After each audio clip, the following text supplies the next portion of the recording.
हरि ओम श्री गणेशाय नमः। बोल श्री कृष्ण भगवान की जय। बोल श्री सुखदेव जी महाराज की जय। ओम नमो भगवते वासुदेवाय। ओम नमो भगवते वासुदेवाय। ओम नमो भगवते वासुदेवाय। श्रीमद् भागवत महापुराण दूसरा स्कंद चौथा अध्याय। ज्ञान उदय नृप को हुआ, बोले बचन विनीति। कहूँ कथा हरि की सकल, मुनिवर मम गति चीत। सूत जी कहने लगे, हे शौनक, अब आपकी क्या सुनने की इच्छा है। शौनक बोले, हे सूत जी, सुखदेव जी ने राजा परीक्षित के प्रति जिस आत्म विद्या को कहा था वह हमारे लिए सुनाओ। तब सूत जी कहने लगे, हे ऋषि श्रोरो, जब राजा परीक्षित का राज्य स्त्री पुत्र आदिकों से मोह नष्ट हो गया तथा मन का सब संशय दूर हुआ, तब श्री सुखदेव जी मुनि से हाथ जोड़कर विनम्र वचन कहने लगे, हे प्रभो, आपने मेरी हृदय की अज्ञान ग्रंथि खोल दी। मेरा भ्रम दूर हुआ। मुझे अब कुछ भी मृत्यु का भय नहीं रहा, चाहे आज ही मरण हो जाए अथवा 7 दिन पीछे। कोई भी आपके ऐसे वचन नहीं हैं जिनसे मेरी मुक्ति ना हो। आपके सभी वचन मेरे अज्ञान को नष्ट कर रहे हैं। इसलिए मैं फिर पूछता हूँ कि भगवान विष्णु अपनी माया से कैसे विश्व की रचना करते हैं और कैसे विश्व का पालन करते हैं और खेलते हुए कैसे संहार कर डालते हैं, तथा भगवान ने सगुण अवतार लेकर कौन कौन विचित्र लीलाएं पृथ्वी पर की, सभी मुझे बताइए।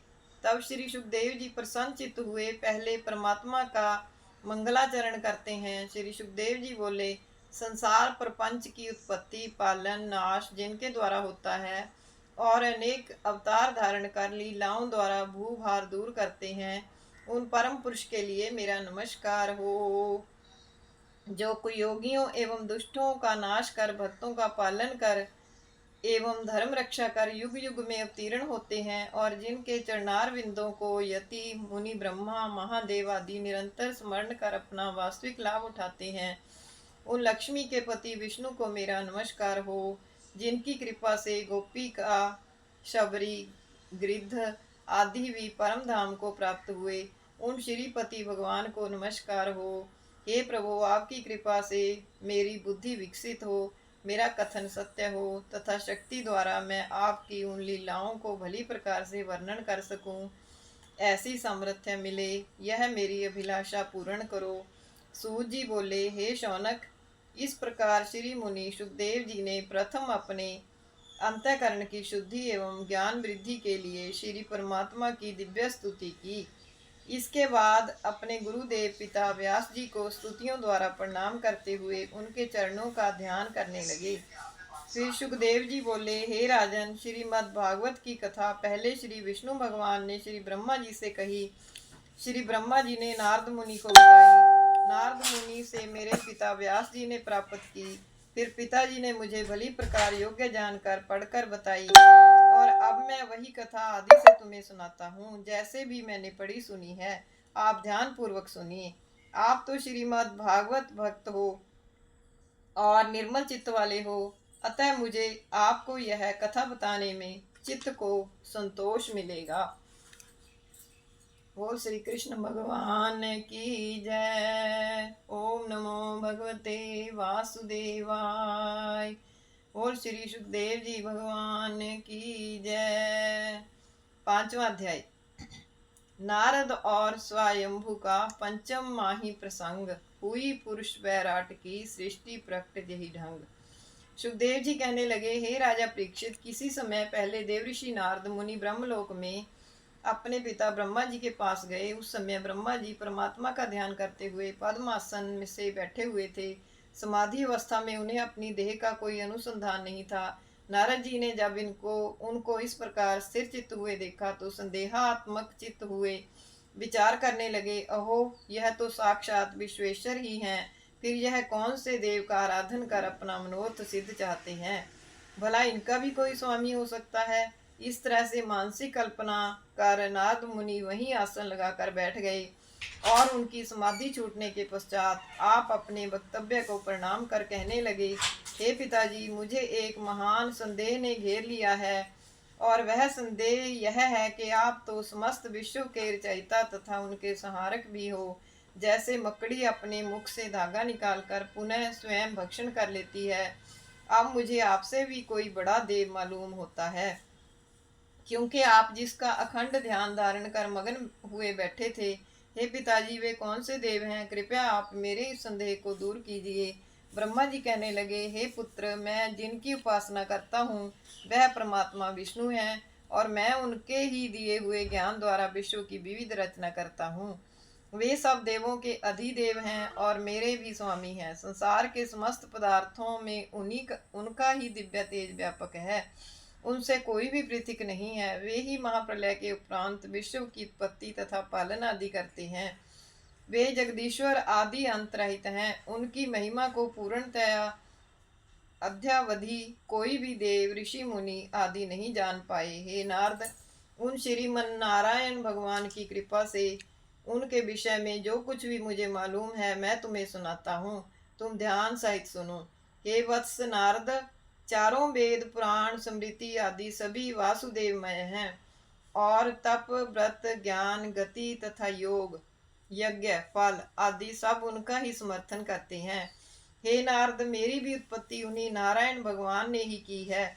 उनकी दैवी माया सबों को अपने वशीभूत करके मोह बंधन में डाल देती है।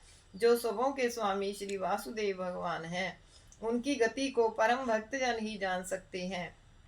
वे ही परमात्मा फिर विश्व की उत्पत्ति की चाहना करके अदृष्ट काल तथा स्वभाव धारण कर लेते हैं, और परमात्मा अपनी माया से सात्विक, राजस एवं तामस यह तीन गुण प्रकट करते हैं।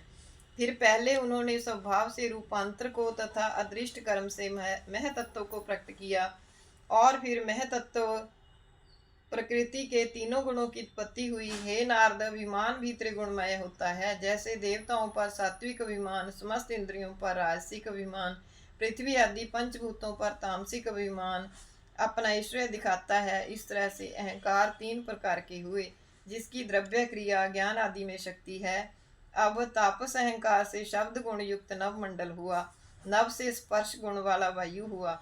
वायु से इंद्रियों के तथा शरीर के समस्त कार्य होते रहते हैं। काल, दृष्ट तथा स्वभाव के कारण वायु के विकार से रूपवान तेज उत्पन्न हुआ।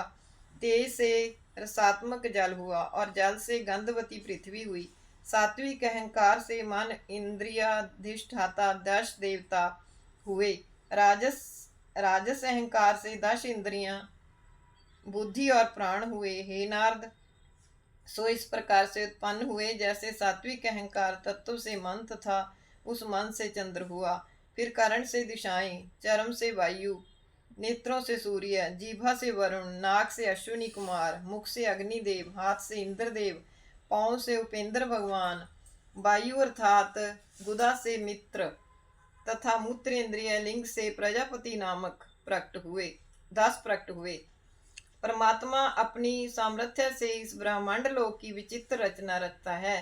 पहले इस ब्रह्मांड लोक रूपी अंडा सहस्त्र वर्षों पर्यंत जल में डूबा हुआ था, उसको भगवान ने जीवित कर दिया। फिर वह विराट पुरुष परमात्मा उस अंडे को भेदन कर प्रकट हुए, जिनकी जांघें, पांव, भुजाएं, नेत्र, मुख और मस्तक हजारों की परिगणना में थे। ज्ञानी मनुष्य जिन भगवान के अवयवों में उपासना के लिए 14 लोकों की कल्पना करते हैं, विराट रूप की कमर से अधः स्थल के अंगों में सप्त पाताल लोक और उससे उच्च स्थल के अंगों में सप्त स्वर्गलोक वर्तमान मानते हैं। उनके मुख से ब्राह्मण, बाहुओं से क्षत्रिय, उर से वैश्य तथा पांवों से शूद्र, यह 4 वर्ण उत्पन्न हुए। उनके पांवों से भूलोक, नाभि से भूवरलोक, हृदय से स्वरलोक, छाती से महरलोक, नारी से जनलोक, स्तनों से तपोलोक, और मूर्छा मस्तक से सत्यलोक, यह 7 लोक ऊपर के उत्पन्न हुए। और उनकी कमर से अतल लोक, दोनों जंघाओं से वितल लोक, दोनों घुटनों से सूतल लोक, दोनों पिंडरियों से तलातल लोक, एड़ियों से महातल लोक, पाँवों के अग्रिम भाग से रसातल लोक, पाँव के तलुओं से पाताल लोक, यह 7 लोक नीचे के उत्पन्न हुए। हे नारद, अथवा भूरलोक पाँव में कल्पित, भुवरलोक नाभि में कल्पित, स्वरलोक मस्तक में कल्पित मानना चाहिए। इस प्रकार से 14 लोकों की रचना कल्पित हुई। बोल श्री कृष्ण भगवान की जय। ओम नमो भगवते वासुदेवाय। ओम नमो भगवते वासुदेवाय। ओम नमो भगवते वासुदेवाय। बोल श्री कृष्ण भगवान की जय। श्री कृष्ण गोविंद हरे मुरारे, हे नाथ नारायण वासुदेव। श्री कृष्ण गोविंद हरे मुरारे, हे नाथ नारायण वासुदेव।